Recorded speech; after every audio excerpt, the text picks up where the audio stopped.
या आहेत मूळ पुणेकर असणाऱ्या आणि लग्नानंतर नाशिककर झालेल्या कोमल वर्दे। काशी कापडी जातीतील अनिष्ट रूढींविरोधात आवाज उठवणाऱ्या कोमल यांनाच आता जातीतनं बहिष्कृत करण्यात आलंय। काशी कापडी जातीत पतीच्या निधनानंतर मृतदेहासोबत पत्नीच्या डोक्यावर तूप लावून अंघोळ घातली जाते। समाजातील इतर विधवांकडून नेआण केली जाते। दशक्रिय विधीवेळी देखील तिला अंघोळ घालून सर्वांसमोर साज उतरवण्याची प्रथा आहे। कोमल यांचा पहिल्यापासून या प्रथेला विरोध होता। ज्यावेळी कोमल यांच्या वडिलांचं निधन झालं त्यावेळी आपल्या आईला असे विधी करावे लागू नयेत यासाठी त्यांनी प्रथेविरोधात ठाम भूमिका घेतली। मात्र प्रथांमध्ये बदल करण्याचे अधिकार आपल्याला नसल्याचं पंचांनी सांगितलं।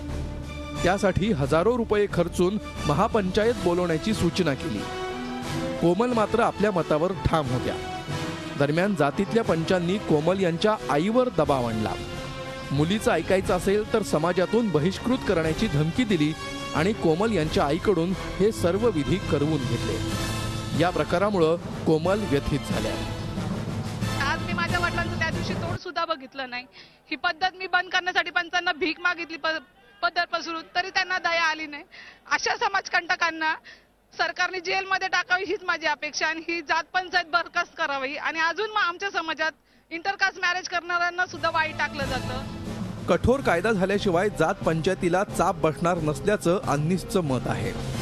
एका बाजूने सक्षम असा कायदा आणि दुसऱ्या बाजूने व्यापक प्रबोधन असं जर झालं तर खऱ्या अर्थाने अंमलबजावणी कायद्याची होईल आणि ह्या जात पंचायती बंद करता येईल। आणि या ज्या अनिष्ट प्रथा आहेत आजच्या घडीला की भारतीय दंडविधान संहितेमध्ये कोणताही कलम नाही की ह्या पंचांना अटक होईल म्हणून, त्याच्यासाठी असा सक्षम असा कायदा आणि त्याची प्रभावीपणे अंमलबजावणी अशा दुहेरी पातळीवर आपल्याला काम करावं लागणार आहे, तरच या जात पंचायती आपल्याला नष्ट करता येईल। या प्रकरणाची पोलिसांकडे आणि मुख्यमंत्र्यांकडे तक्रार करण्यात आली आहे।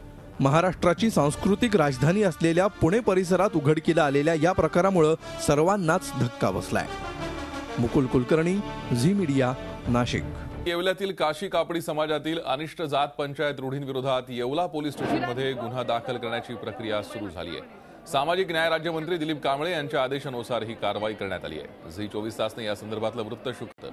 कोमल वर्दे नावाच्या काशी कापडी जातीतील अनिष्ट रूढी परंपरांविरोधात आवाज उचलला होता। वडिलांच्या निधनानंतर कोमलच्या विधवा आईवर रूढी परंपरेच्या नावाखाली जातीतल्या लोकांकडून अत्याचार करण्यात आले। मात्र याला कोमलनं तीव्र विरोध दर्शवला। त्याला न जुमानता जातीच्या लोकांनी हा सर्व संतापजनक प्रकार रेटून दिला। समाजातल्या आघोरी प्रथांविरोधात कोमलनं बंड पुकारल्यामुळे तिला जातीतून बहिष्कृत करण्यात आलं। मात्र कोमलनं याविरोधात लढा उभारला।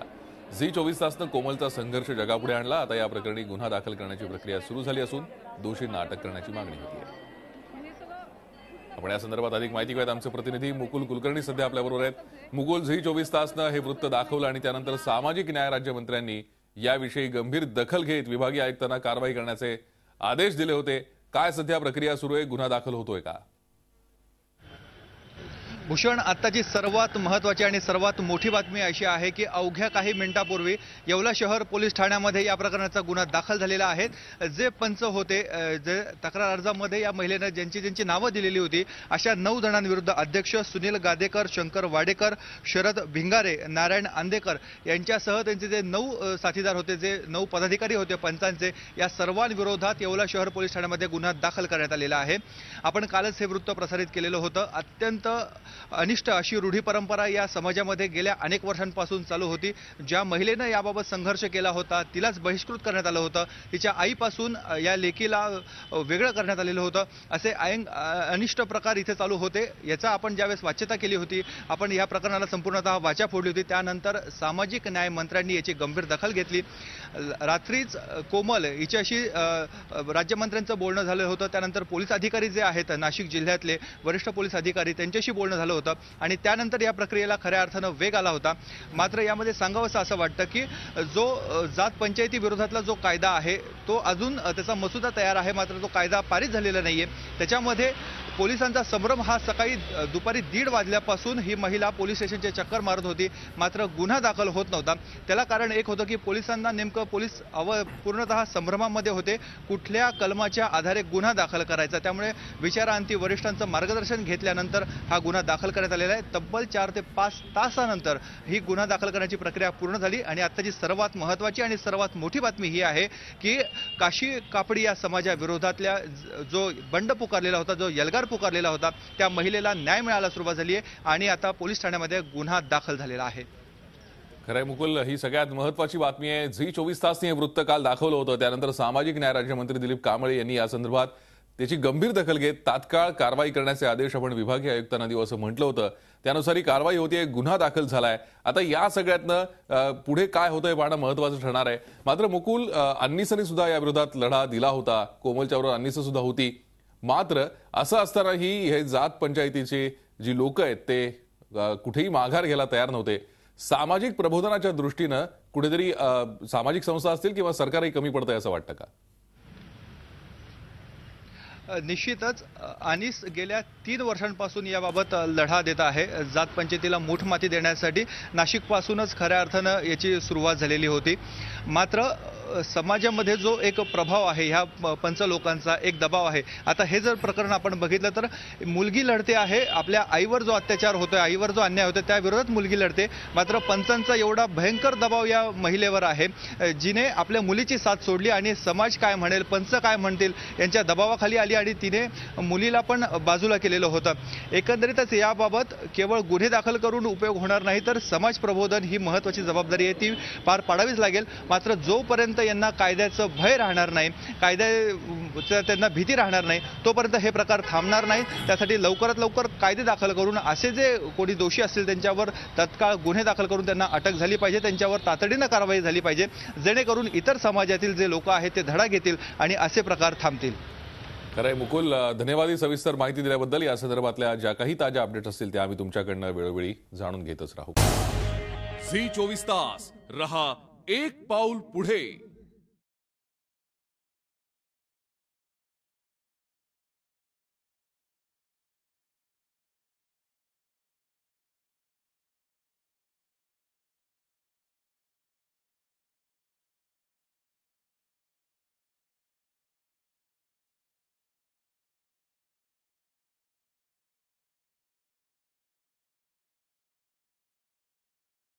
अनिष्ट प्रथांविरोधात लढा देणाऱ्या कोमल वर्दे यांची बहीण पौर्णिमा वाडेकर यांनाही असाच त्रास सहन करावा लागत होता.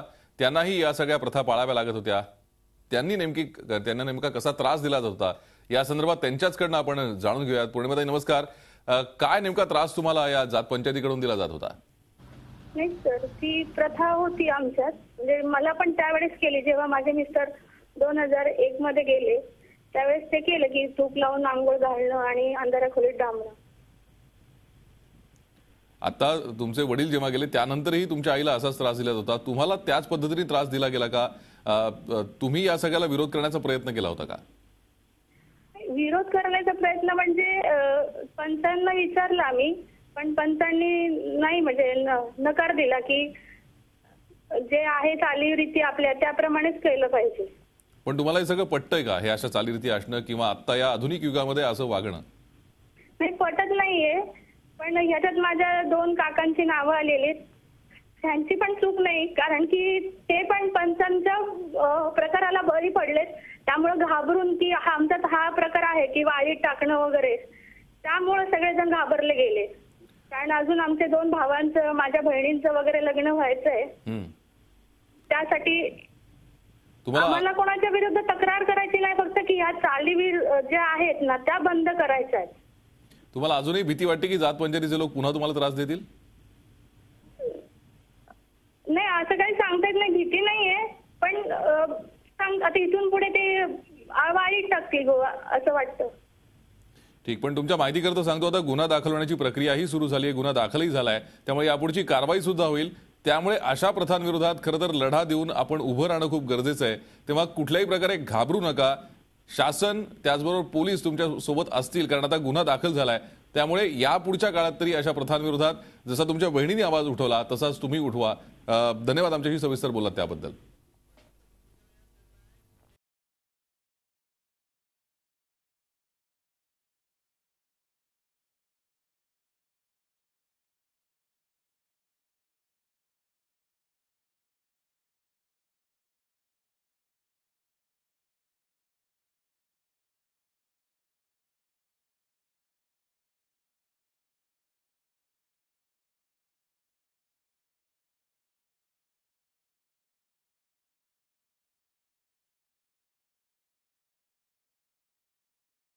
नावाशेवा शिवडी या 22 किलोमीटर लांबीच्या समुद्र सेतूचा मार्ग मोकळा झालाय. मुंबई ट्रान्स हार्बर लिंक प्रकल्पाला CRZ आणि तिवरांच्या जंगलाबाबत वन विभागाची परवानगी मिळाल्याचं राज्याचे मुख्य सचिव स्वाधीन क्षत्रिय यांनी सांगितलंय. या देशातला सर्वात जास्त लांबीचा समुद्र सेतू ठरणार आहे. या प्रकल्पामुळे फ्लेमिंगोसाठी प्रसिद्ध असलेल्या शिवडी पाणथळ जागेला धोका निर्माण होणार होता. मात्र या जागेचं अस्तित्व कायम राखत काम करण्याचं बंधन असणार आहे. या प्रकल्पामुळे नवी मुंबईतलं नियोजित आंतरराष्ट्रीय विमानतळ मुंबईपासून अवघ्या काही मिनिटांवर येईल. तसंच गोवा हायवे आणि मुंबई पुणे एक्सप्रेस हायवेवर पोहोचण्यासाठी जवळचा मार्ग उपलब्ध होणार आहे. तब्बल 10,000 कोटी रुपयांचा हा प्रकल्प आहे. जपानची जायका कंपनी या प्रकल्पाला कर्ज देणार आहे. EAC has recommended and FAC has recommended. या दोन्ही रेकमेंडेशनमुळे केंद्र शासनाच्या पर्यावरण खात्यातर्फे आपल्याला नोटिफिकेशन निघेल आणि ते लवकरच मिळेल. नावाशिवाय ते शिवडी लिंक पूर्ण झाली नाही तर आंतरराष्ट्रीय विमानतळावरती येणाऱ्या जाणाऱ्या यात्रिक लोकांना फार मोठी कुचंबना होणार आहे. म्हणून हे फार गरजेचं झालेलं आहे की एकीकडे आंतरराष्ट्रीय विमानतळ नवी मुंबईला आणि नवी मुंबई ते मुंबई जोडणारा सागरी सेतू हे तात्काळ करणं गरजेचं आहे. उद्दिष्ट आहे की 2019 पर्यंत हे दोन्ही गोष्टी पूर्ण व्हाव्यात. आपण या संदर्भात अधिक चर्चा करूयात. आमचे प्रतिनिधी कृष्णात पाटील सध्या आपल्या बरोबर आहेत. कृष्णात, या सेतूमुळे खूप वेळ मुंबईकरांचा वाचणार आहे. मुंबईकरांचा प्रवास सुसह्य होणार आहे. कसा असेल नेमका हा सगळा सेतू? भूषण, नक्कीच मुंबईसाठी हे दोन्ही प्रोजेक्ट जे कोस्टल रोड असू दे किंवा हा ट्रान्स हार्बर लिंक रोड असू दे, यामुळं मुंबईकरांचा प्रवास जो आहे तो नक्कीच सुकर होणार आहे. या संदर्भातले जे नोटिफिकेशन आहे ते लवकरच निघणार आहे. परंतु वन फॉरेस्ट खातं आणि CRZची जी मुख्यतः परवानग्या होत्या, या दोन परवानगीमुळं हा जो प्रकल्प जो आहे तो पुढे जात नव्हता. ह्या दोन्ही परवानग्या ज्या आहेत त्या मिळालेल्या आहेत. याच्या संदर्भातली जी अधिसूचना आहे ती काही दिवसातच जाहीर होईल. आणि त्यानंतर जपानची जायका कंपनी आहे, जायका कंपनीसोबत झालेला करार आहे. त्यानुसार जायका कंपनी या संदर्भातलं लोन जे आहे ते लोन महाराष्ट्र सरकारला उपलब्ध करून देते. ते देखील केवळ 1.25% व्याजदरानं आणि जवळपास 40 वर्ष हे लोन जे आहे ते असणार आहे. आणि अत्यंत कमी व्याजदरामध्ये हे जो प्रोजेक्ट आहे तो पूर्णतः कंप्लीट होणार आहे. जवळपास 10,000 कोटी रुपये खर्च यासाठी होणार आहे.